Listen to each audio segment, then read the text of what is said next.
welcome to Disability and You. I'm Ganesh Singh, and I'll be with you for approximately 30 minutes. On this edition, I will be discussing Special Olympics, and I have with me one of Guyana's latest Special Olympian, and he would have been extremely successful at the last Special Olympics held a few weeks back. For those of you who are not aware, Special Olympics, it was started in the United States of America a few decades back, I would say about 50 to 60 years ago. And it is geared for persons with intellectual disabilities mainly. It's held every 2 years, and persons are allowed to participate in different activities, including athletics, which we all know as track and field events. We have other Olympics for persons with disabilities, such as the Deaflympics for persons who are deaf, and the Paralympics for persons mainly who are blind and visually impaired, or physical disabilities.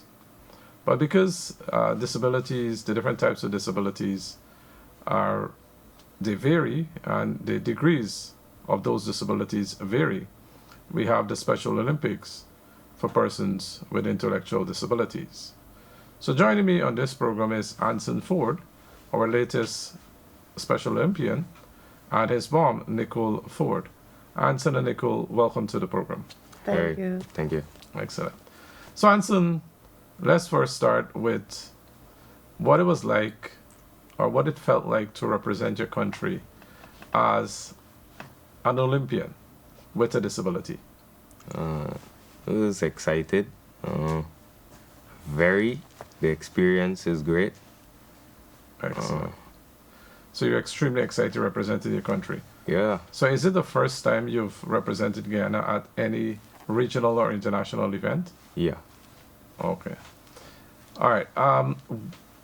What were the events that you participated in the latest Special Olympics? I participate in 100 meters, 200 meters sprint. So the 100 and the 200 meters. Yeah. So you have a gold medal. Which one of those events you won? The 200 meters. Mm-hmm. And what did you get in the 100 meters?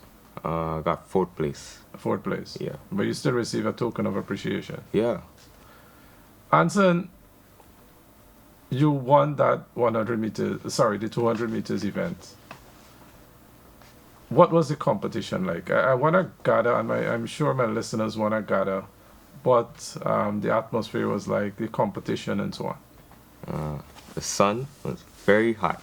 Mm-hmm. But it's something you're accustomed to coming from Guyana. No, It's hotter? their sun over there is very hot.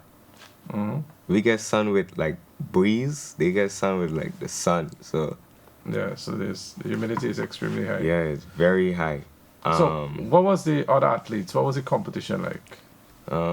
Some of them were very taller than me too, so I was kind of sizing up myself. I was like, oh, these guys gonna beat me because they're very long. Mm-hmm. So I know long people, they be gapping me on the straight. So Yeah. I just drived hard and came in, and I won. Mm. So the athletes that were at the Olympics, they were from different countries. Do you know how many different countries? states? Different states from the U.S. Yeah, But you had athletes from other countries. yeah, but some from Caribbean countries too. Some from the Caribbean. Yeah, But mainly, most of the athletes were from the U.S. yeah. All right. Anson, what was the experience like being, and it was held in the U.S., right? In Yeah. Orlando, Florida? Yes. So it's the first time for you in the U.S.? Yeah, first time. Mm-hmm. So what was the experience like traveling, being away from your mom and your family, and, being in a different space altogether? What was that experience like? It was cool at the same time, and it was kind of, the flight was very long. Sometimes when we come out, we gotta wait at the airport, and then the flight will get pushed back, and then we have to end up sleeping there for like 2 hours, and then we gotta go on the plane, and the plane would get we would call it the turbulence in the air. The turbulence, yes. Yeah, so It was crazy. The excitement was there. Mm-hmm. Um, and they actually welcome you. Like they just welcome you. Mm-hmm. So So many other athletes represented Guyana. only two. So it was yourself and someone. Yeah. Okay. All right, Anson. We'll come back to you. Or before we go to your mom, where did you guys stay for the Olympics? We stayed in Florida, Mm. Orlando, Florida, I think, and we stayed at a resort named uh Well, that's fine. uh some track and field or sports resort or something like that. Okay, and where were the games held? It was held at ESPN ground, Wild World of Sports. Mm-hmm. So and Excellent. they had a lot of different sports there, so it was exciting to finish run and go and see different sports. Different sports in the same Special Olympics. Yeah. What were some of the other sports there? They had softball, they had basketball, football, volleyball, and they had, what you would say, we would call it rugby over here, but they call it a different name. The over American there. football. Yeah, American football. Okay. All right, Nicole, you must be a very proud mom to know that your son, although he has a disability, he can still represent his country and make us all, as Guyanese citizens, proud. What does it feel like? Excited. I'm overjoyed. I'm very, very overjoyed about it because this has opened him to meeting other people who are differently abled and, give him the exposure to just let people know about Guyana. What was the preparation like as preparing him to go to these games in Florida? It was very, very fatiguing. As a parent, you had to make sure that he's okay, eating properly. He's not overworked. Not only that, we had to do a lot of running around just to get funding and sponsorship for him. That's I want to elaborate a bit more, but continue. Yes, and also during the time, just to keep him focused because sometimes, I didn't want him to take on the outer part of the event whereby the sponsorship and so on. I wanted him to focus on his training. Preparation. Yeah, the preparation. So I used to tell him, don't focus on what you cannot handle. Focus on what you're going to aim for. So it was challenging. So the Guyana has a Special Olympics Association, right? Yes. So what input they had in the fundraising aspect of to get Anson and the other athlete to Florida? What was their input? It was fatiguing because they don't have any fundings to anybody to support them financially, right? So you had to do a lot of fundraisings and so on, and go around and ask people for contributions and so on, and that was very, very hard. But is the reality for all disability sports in Guyana? Yes, it is. It is. Where Indeed. it's difficult for funding. So where did you get the funding from? What were some of your sources? The private sector? Yes, or the private donation sector. from individuals? Private sector, individuals, just strictly, and family members and so on, and doing a little, well, you remember they were preparing during COVID, so the fundraising was kind of hard too because not much people wanted to come out and support because everybody was afraid of COVID and so on. Yeah. So we had a little of that, but most of the time the private sectors. Right? And did you guys receive any support from the National Sports Commission? No, I won't be able to go into depth more. Only his coach can say that, but I know Okay. so far, no. All right. Anson, your mom mentioned you are more focused on the training. Yeah. What was your preparation like? Walk us through one of your training days. Well, it was hard at 1st, but you know, when you start doing something over and over, it gets easy. Yeah. Drills, warm-ups, just practicing to just come out of blocks properly, your formation, your technique.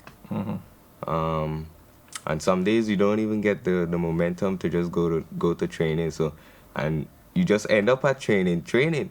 So, So where did you train? I trained at Police Ground. So every day you had to go there. Well, I had to go 3 days a week, but I found out like every time I go 3 days a week, I would miss sessions that I needed. So I end up going every week. So were you part of a club, or was just training for you alone? I was part of a club, And what's the name of the club? police club. Okay. So what was the name of your coach? Coach Mark Scott. Okay, so he's the one that he worked with you before you went to the games. Yeah. And did he travel with you to the Olympics? Yes, he did. Anson, before we came on air, you mentioned how disability is viewed in the U.S. Elaborate a bit more. You know, you've lived in Ghana all your life, Yeah. and you would have attended various special needs schools and so forth. Yeah. So you would be living as a person with a disability. Tell us the difference that you observed with the way persons with disabilities are treated here and how persons with disabilities are treated in countries like the U.S. It's crazy because they get treated like so much, but like it's so much to explain Go in a ahead. way. So they get more support. Yeah, they get 100 support in whatever they're doing. The people, like, they don't really make jokes with them. If they go and say, hey, I want to do this, right away they get support. If they want to be a doctor, a lawyer, right away they get support. It like we would say in Guyanese terms, they don't watch face over there. So it doesn't matter you have a disability, you're still doesn't seen as matter. equal. It doesn't matter. They look at you equal. Interesting. Nicole, Yeah. I'm sure Anson would have shared his experience, how disability is viewed in the U.S. and how it's viewed here. As a parent of a child with a disability, what would you like to see change here? Where it started from Ministry of Education.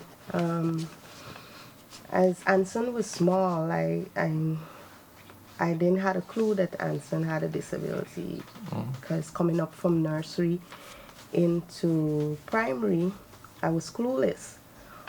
I used to get a lot of hard times getting him to learn and getting him to focus and get things done and so on. And it's through insert.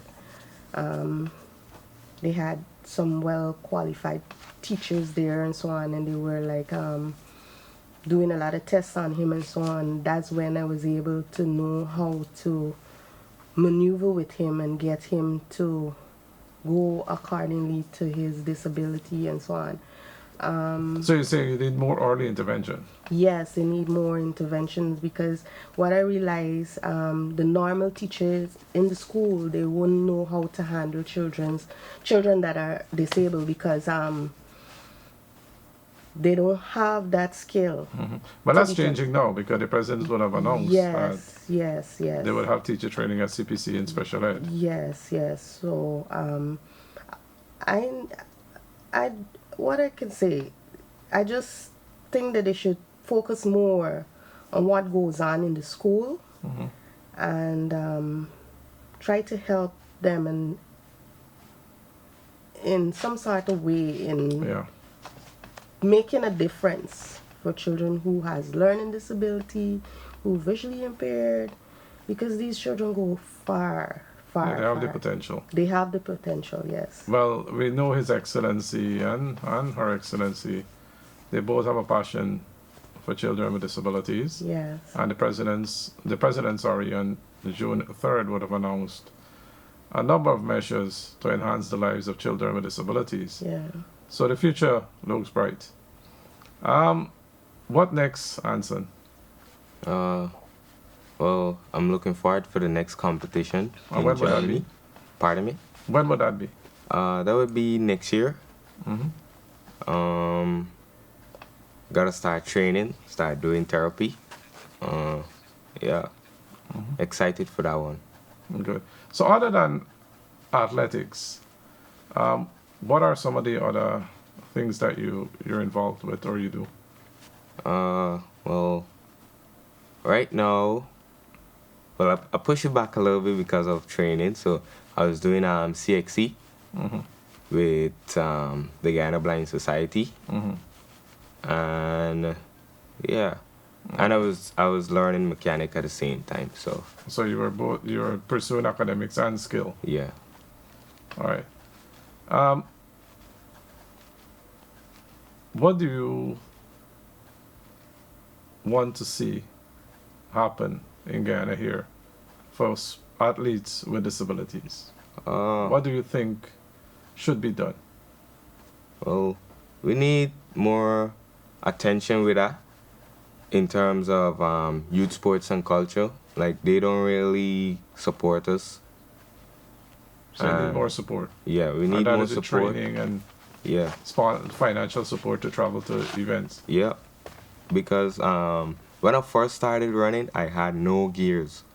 I used to run with barefoot. I used to run with the shorts.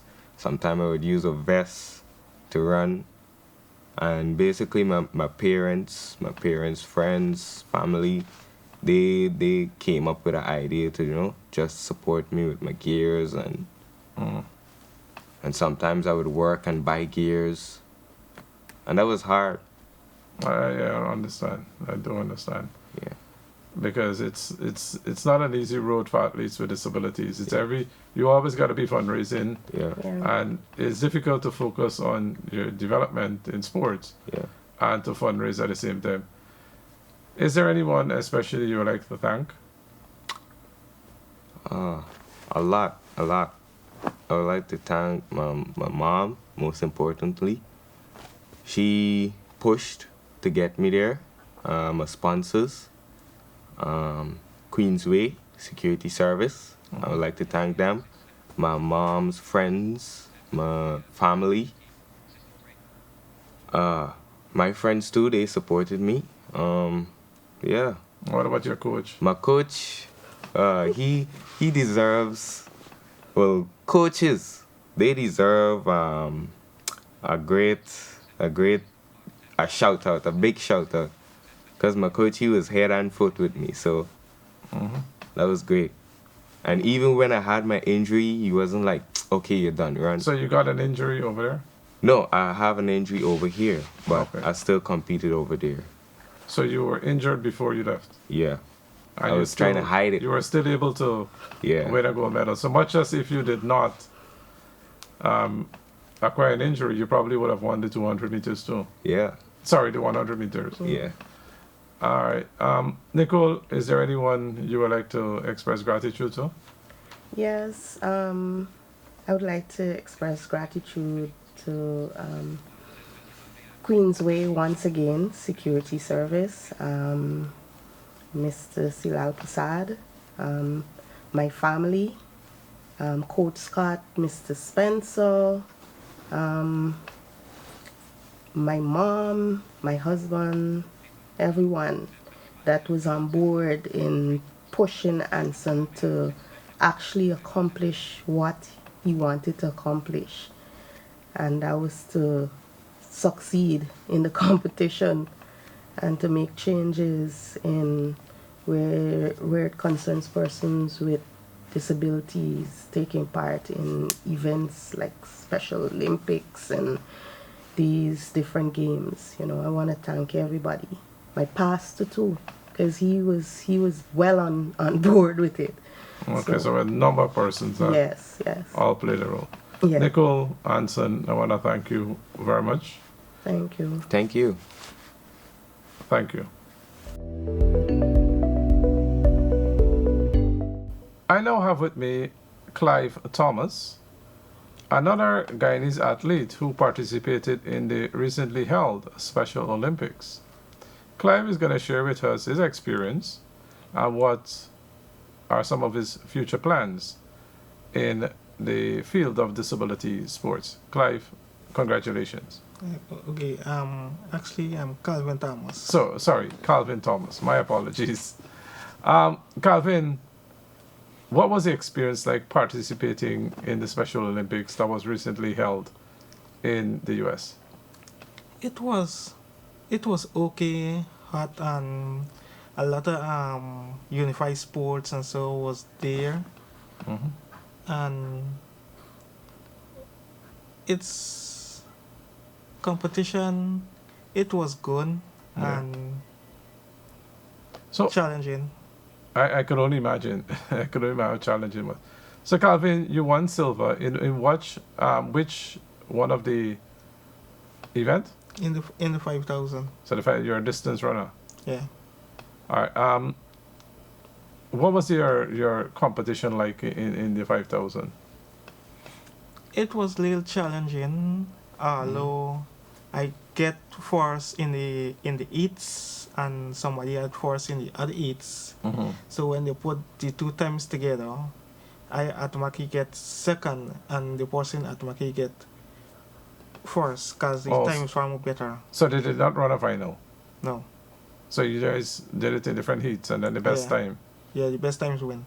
Oh, that's interesting. So Calvin, what was your preparation like before you went to that the games? It wasn't a big preparation or anything as that. So you didn't Yeah. train much. I was training, yes, but when it come close to the game or so, I wasn't in that state of in training. So Why not? no, mostly training I did is on my own, but Mm. only when it comes a little more close, then I get a little more training with the coach. So you are mostly training on your own. Yeah, sometime. Okay. So I can only imagine if you had a lot more training, a guided training, you would have done much better. Yeah. So how do you train? Do you just go in the national park or do you just run on the road? How do you train? No, I mostly train with the police. I'm part of police club. Okay. So you're part of the police club. Yeah. And what's the name of your coach? I have multiple coaches. I get Coach Scott, Coach Wilson, and I have Multiple coaches. Yeah. So Calvin, you would have been participating in sports here in Guyana for persons with disabilities. And you went to the US and you participated in the Special Olympics. What were some of the differences you saw? Or what were some of the differences you Well, as I said, it have a thing called unified sports. It doesn't have, you don't have to be a person with disability to go at the US game. Mhm. But it's when you go there, there's when I know to I find out about that. Mhm. So next year we supposed to have the Olympic Games. Mm. So we got to plan for that. Mhm, mhm. I got So to, that's what you're going to prepare for. yeah. All right. So other than participating in athletics, what are some of the other things you do as someone living with a disability? I work 1 or 2 times. Okay, what kind of work? I work with the with the Ministry of Public Works. Ministry of Public Works. Yeah. Excellent. Calvin, again, congratulations. Is there anyone that you would like to thank or anyone that's supported you to participate in these games? Well, just my sponsors. You want to Awesome. mention a few of them? The sponsor from Guy Isle, Mhm. and I would mention one of my sponsor name, Selmo. Okay. And, Anyone else you want to thank? well, I don't know any other sponsor. Okay. But other than the Yes, sponsors, sir. anyone else that supported you? I can't say the coach Mm-hmm. and some of the family members. Right. Excellent. So, Calvin, again, congratulations. And I wish you all the best in your future endeavors, not just in disability sports, but in whatever you do as someone living with a disability. Thank you. Yeah, thanks.